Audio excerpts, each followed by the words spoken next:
Hi students, we are studying here mathematical methods of class 11th. We all know that physical quantities, we use the word physical quantities, the quantities which we can measure are called as physical quantities. ज्या quantities आपण major करू शकतो, मोजू शकतो, त्यांना आपण काय म्हणतो? Physical quantities. समजा लेंथ आहे, स्पीड आहे, डिस्प्लेसमेंट आहे, वर्क आहे, फोर्स आहे, डेन्सिटी आहे, ज्या मेजर करू शकतो त्यांना आपण फिजिकल क्वांटिटीज म्हणतो. या फिजिकल क्वांटिटीजचे दोन टाईप्स आहेत, scalar quantity and vector quantities. आता बघा, फिजिकल क्वांटिटीजचे टाईप करण्याची काय गरज पडली?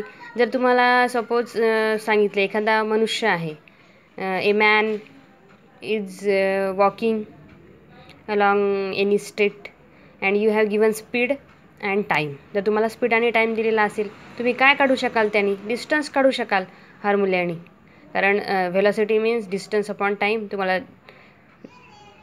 व्हेलॉसिटी आणि टाईम जर दिला तर तुम्ही डिस्टन्स काढू शकता. पण ॲक्च्युअली तो माणूस कुठे पोहोचेल हे आपल्याला माहिती नसणार जोपर्यंत आपल्याला डायरेक्शन माहिती नसेल. म्हणजे अशा काही क्वांटिटीज की ज्यांना कधी डायरेक्शनची गरज भासते, कधी भासत नाही, अशा दोन क्वांटिटीज आहेत. म्हणून मग त्याची टाईप्स केल्या गेले, scalar quantity and vector quantity. त्यातले first is the scalar quantity. Physical quantities which can be completely described by their magnitude are called scalars. अशा फिजिकल क्वांटिटी ज्या कम्प्लिटली आपण डिस्क्राईब करू शकतो by using the magnitude are called scalars.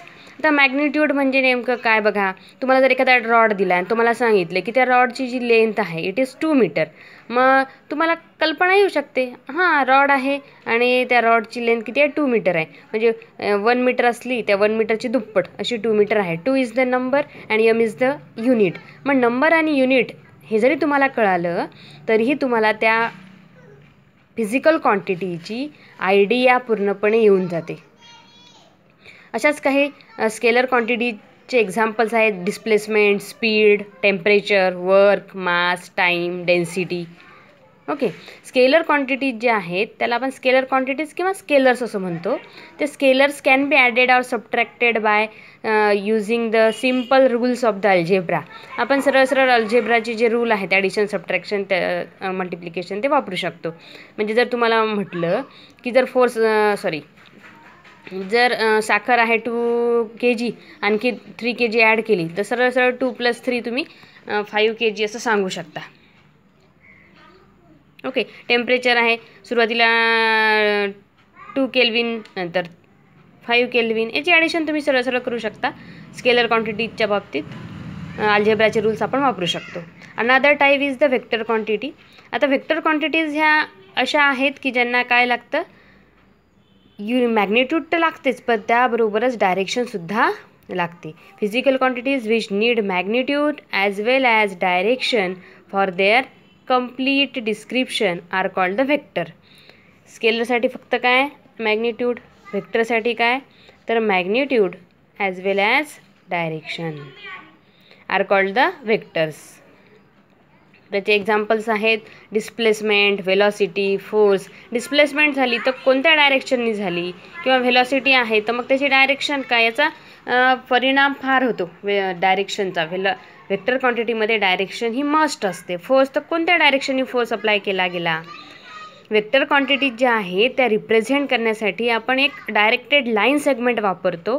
Directed line segment म्हणजेच काय? P कडून क्यूकडे, P बार Q, किंवा P कडून ॲरो दाखवून आपण क्यू, याला आपण डायरेक्टेड लाईन सेगमेंट म्हणू शकतो. किंवा मग ॲरो हेड, डोक्यावर एक हेड देतो तर पी क्यू बार असं सुद्धा आपण लिहू शकतो, पी क्यू बार. किंवा मग एक सिंगल आपण लेटर घेऊ शकतो, त्यावर जर आपण बार लिहिलं तरी ए बार, पी क्यू बार असं आपण व्हेक्टर जो आहे तो रीड करतो. मॅग्निट्यूड जी आहे व्हेक्टरची, सपोज एक्स बार हा व्हेक्टर आहे, मॅग्निट्यूड जी आहे ती मग कशामध्ये लिहायची? मॉडमध्ये. मॉड ऑफ एक्स बार म्हणजे एक्स बार, एक्स या व्हेक्टरची ही मॅग्निट्यूड आपण अशी लिहितो. Another type then types of vector. व्हेक्टर्सचे टाईप्स आहेत ती बघूया आपण. First one is the zero vector. Zero व्हेक्टरलाच नल व्हेक्टर असंही म्हणतात. Zero vector is also called as null vectors. झिरोमध्येच नावातच अर्थ आहे. Zero means having zero magnitude. A vector having the zero magnitude with a particular direction. Particular म्हणजे त्याला आपण आर्बिट्ररीसुद्धा म्हणतो. Any direction, particular direction, but important thing is having zero magnitude. Magnitude zero असते. It can be represented by zero bar. Null vector किंवा zero vector हा zero बारने आपण दाखवतो. एक्झाम्पल बघा, एखादा पार्टिकल आहे किंवा एखादी कार आहे, व्हेकल आहे, जी कशी आहे, स्टेशनरी आहे. स्टेशनरी मीन्स स्टेडी पोझिशनला आहे. आता थांबलेली कार आहे, स्टेडी पोझिशनला आहे. तुम्हाला जर म्हटलं त्याची व्हेलॉसिटी किती, तर काय सांगा, झिरो व्हेलॉसिटी, मूव्च होत नाही आहे ती. म्हणून मग व्हेलॉसिटी अशा त्या magnitude of that velocity is zero. परत एक एक्झाम्पल दिलं तुम्हाला, the acceleration vector of an object moving with uniform velocity. Uniform velocity आहे म्हणजे व्हेलॉसिटी कॉन्स्टंट आहे. त्याचं जर तुम्हाला ॲसिलरेशन काढायचं झालं, ॲसिलरेशन म्हणजे काय सांगतो आपण, rate of change of velocity. पण व्हेलॉसिटी जर कॉन्स्टंट असेल तर चेंज होणार का, नाही. त्यामुळे जर युनिफॉर्म व्हेलॉसिटी असेल तर ॲसिलरेशन मात्र झिरो येते. म्हणजे मॅग्निट्यूड जी आहे, व्हेलॉसिटी आहे त्यामुळे त्याला डायरेक्शन असणार आहे, तो कोणत्या तरी डायरेक्शनने फिरत आहे, पण ॲसिलरेशन किती आहे, झिरो. म्हणजे त्याची त्या व्हेक्टरची, त्या व्हेक्टरला डायरेक्शन असेल मात्र मॅग्निट्यूड किती आहे, zero. Mod of A bar is equal to zero. This is null vector और zero vector. Second type is resultant vector.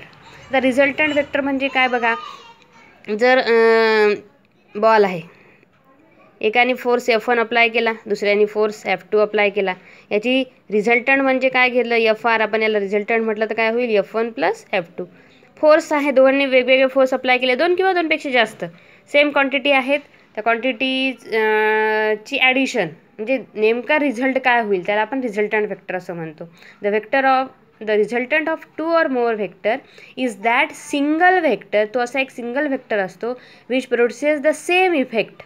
सारखाच इफेक्ट प्रोड्यूस करतो as produce by all the vector together. म्हणजे force लावलेला आहे तर रिझल्टंटसुद्धा फोर्सच असेल.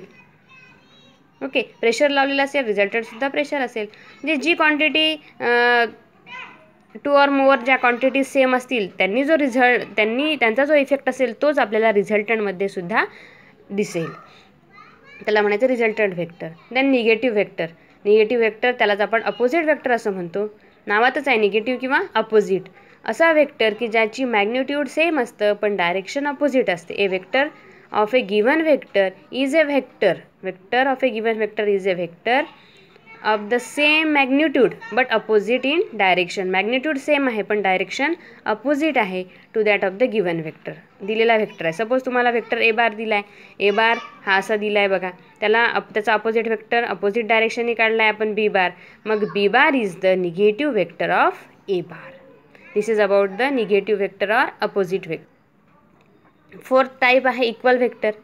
इक्वल व्हेक्टर आहे a vector which having same magnitude and direction. ज्या व्हेक्टरची डायरेक्शनसुद्धा सेम आहे आणि मॅग्निट्यूडसुद्धा सेम आहे त्याला म्हणायचं इक्वल व्हेक्टर. इथे बघा ए बार आणि बी बार दोघांची डायरेक्शन सेम आहे, मॅग्निट्यूडसुद्धा सेम दिसते, म्हणून मग A bar is equal to B bar. हे झाले equal vector. Then fifth one is the position vector. A vector which gives the position of the particle at a point with respect to the origin of the chosen coordinate system is called the position vector of the particle.